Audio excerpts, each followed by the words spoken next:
వైఎస్ఆర్సీపీ స్థాపించి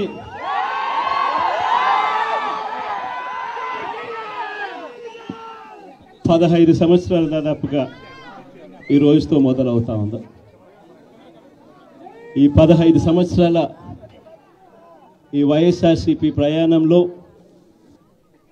మొట్టమొదటి రోజు నుంచి ఈ పార్టీ పుట్టింది కష్టాల్లో నుంచే పుట్టింది.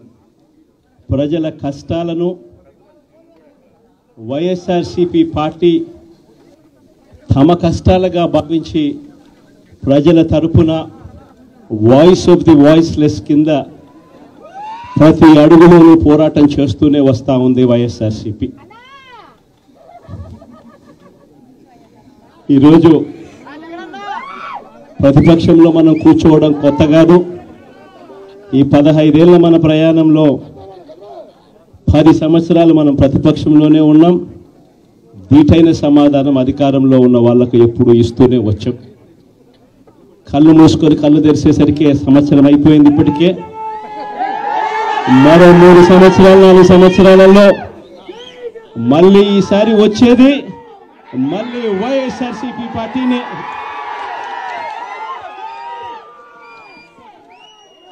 ఈరోజు వైఎస్ఆర్సీపీకి సంబంధించిన ప్రతి కార్యకర్త కూడా గ్రామంలో ఉన్న ఏ ఇంటికైనా కూడా వెళ్ళొచ్చు. ఏ పేదవాడింటికైనా కూడా వైఎస్ఆర్సీపీ కార్యకర్త సగర్వంగా తలెత్తుకొని కాలర్ ఎగిరేసుకొని వెళ్లే పరిస్థితి వైఎస్ఆర్సీపీకి సంబంధించిన కార్యకర్తలకు ప్రతి ఒక్కరికి ఉంది.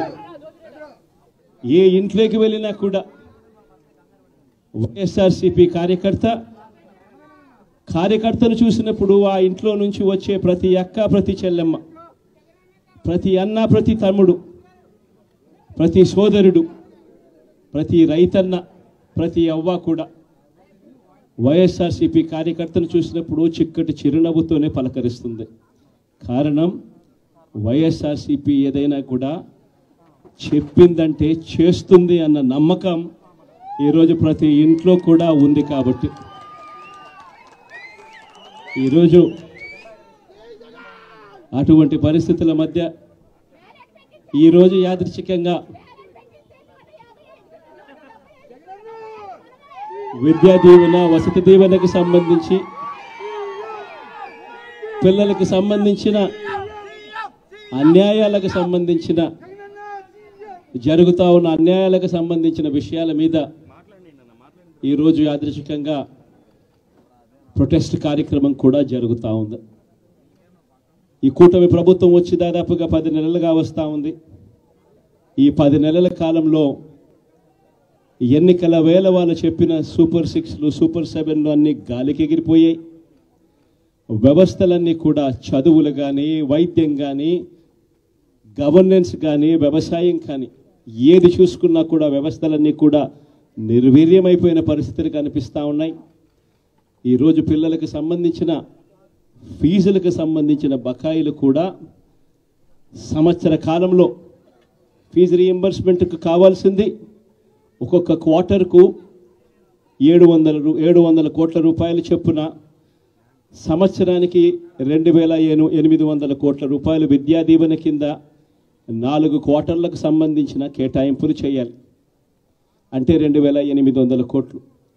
వసతి దీవెన కింద ప్రతి ఏడాది ఏప్రిల్ మాసం వచ్చేసరికి 1100 కోట్ల రూపాయలు కేటాయింపులు చేయాలి.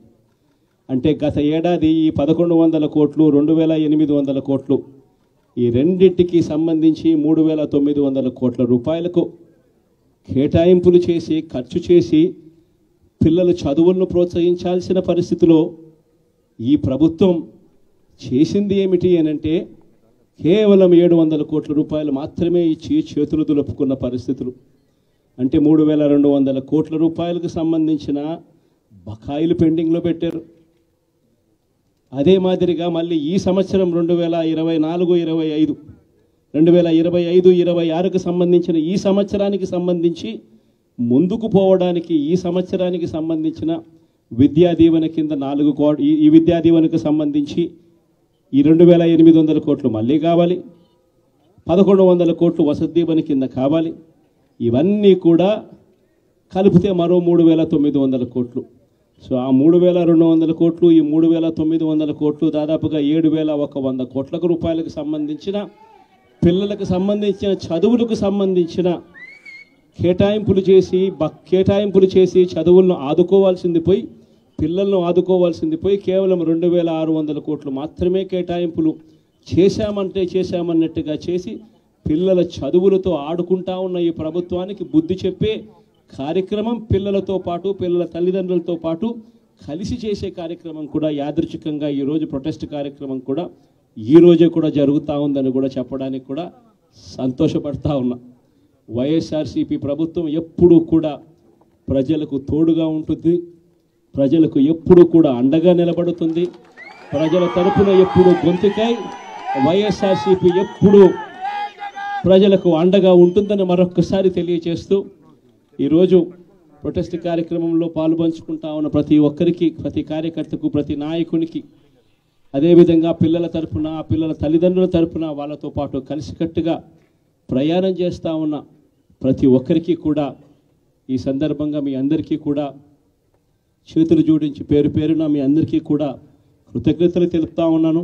వైఎస్ఆర్సీపీకి సంబంధించిన 15వ సంవత్సరం ఏటా 15వ సంవత్సరం లేక అడుగు పెడతా ఉన్న ఈ సందర్భంలో వైఎస్ఆర్సీపీకి సంబంధించిన ప్రతి నాయకుడికి, కార్యకర్తకు ఈ సందర్భంగా కంగ్రాచులేషన్స్ కూడా మరొకసారి కూడా తెలియజేస్తాను.